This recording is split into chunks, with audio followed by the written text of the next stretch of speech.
First item on my Judiciary Committee agenda will be consideration of House Bill 4130, which is the bill introduced by the Governor to for the public financing pilot project for the 2012 West Virginia Supreme Court races.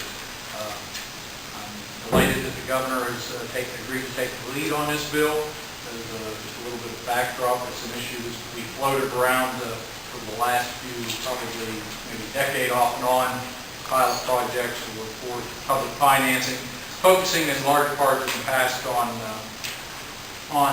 legislative races. However, over the last few, particularly Supreme Court races in the state of West Virginia, one of which at least went all the way to the U.S. Supreme Court of Appeals, concerning the role that money played in that election particularly. We introduced last year Senate Bill 311, which was a public finance pilot project for the 2010 and 2012 election. I was happy to see pass through my committee last year. It was sent to the Senate Judiciary Committee, where the thing got pulled back out of deference to the Governor and his commitment to pursue this issue with his Commission on Judicial Reform.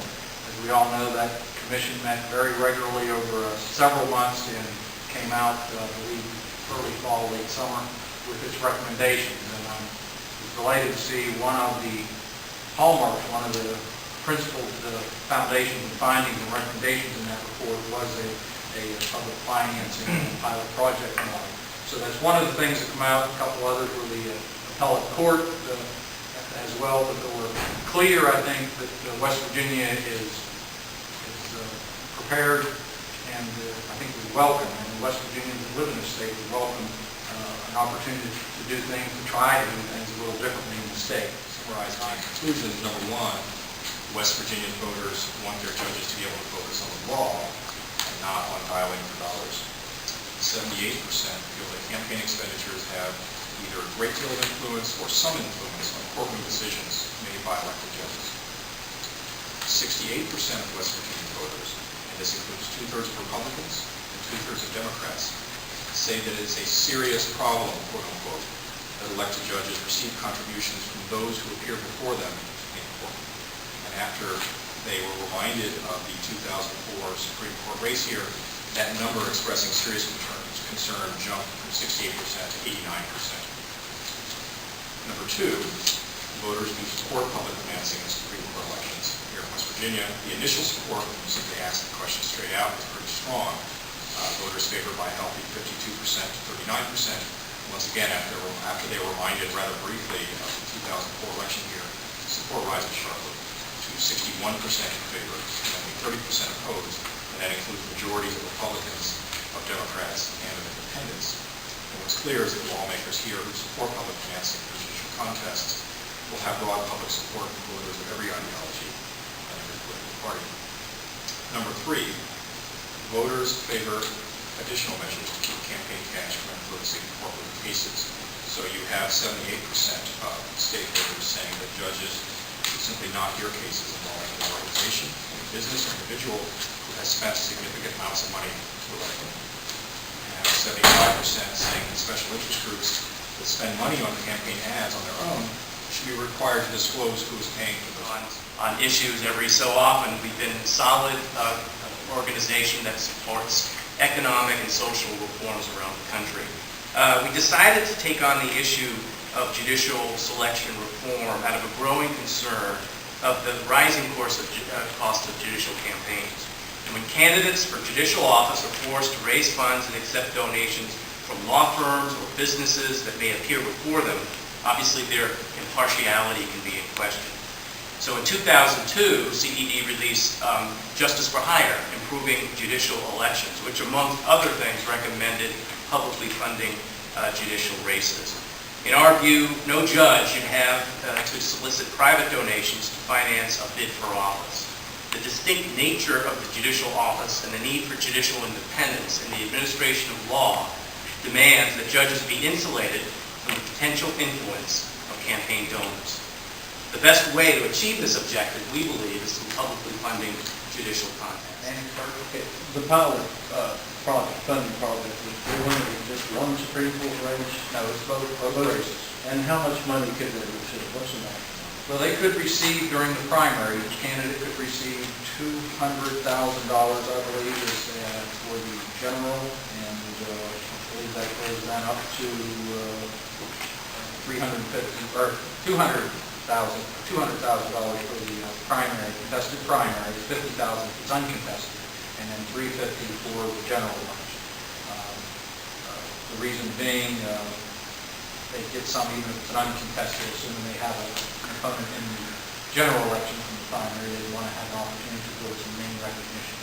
First, I'd like to see this, more information about the survey. What were the questions asked? How many people were polled? Was this a scientific survey? Was it an unscientific survey?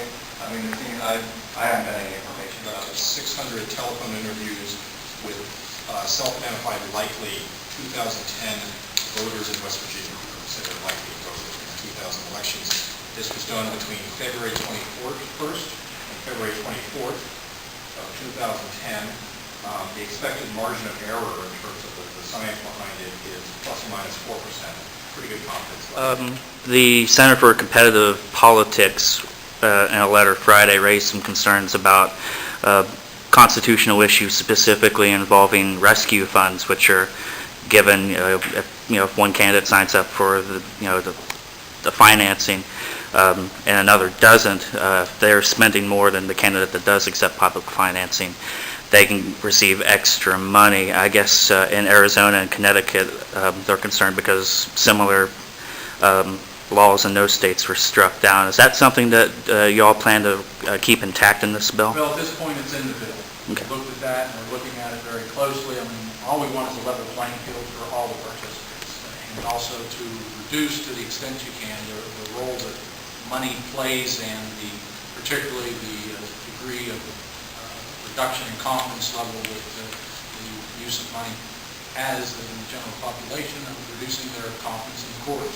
I think people in this state need to know that when they walk into a courtroom before any judge, he or she is not going to be beholden to whoever may help them get elected. I think I've been practicing law now for 30 years, and I know an awful lot of judges, and met with many of those during the governor's commission. I think almost universally they'll tell you, well, they don't mind running for election. They find the most distasteful thing they find about the electoral process of raising money, because it does create the wink, wink, nod, nod undercurrent belief that, or expectation perhaps, that if I come to you and it's a close call, I'll win. I think the judges will tell you they do not do that, they avoid it, but I think there's the undercurrent of suspicion, and I think that creates a little reduction in confidence in the integrity of the judiciary among the average citizens on the street. So to the extent this can address that and reduce that and make sure that it isn't the best justice money can buy, I think it will move and eliminate to the extent you can on a voluntary basis the role that money plays. I think that you have a much better increase in confidence in the judiciary and in all of the government. Thank you. I'll move the board, I guess, if you wish, in terms of the question Oh, of litigation. absolutely. North Carolina, several years ago, passed its own judicial public financing system, and in fact, a challenge very much like the one described was brought against the system, and the system was upheld. The trigger provision was upheld. It was upheld by the U.S. Fourth Circuit of Appeals, whose jurisdiction includes not only North Carolina, but West Virginia. Okay. So the law of the land right now in West Virginia puts this particular provision on very good footing constitutionally. Thank you. Spelling of your name, please. First name B-E-R-T, last name B-R-A-N-D-E-N, B-U-R-T.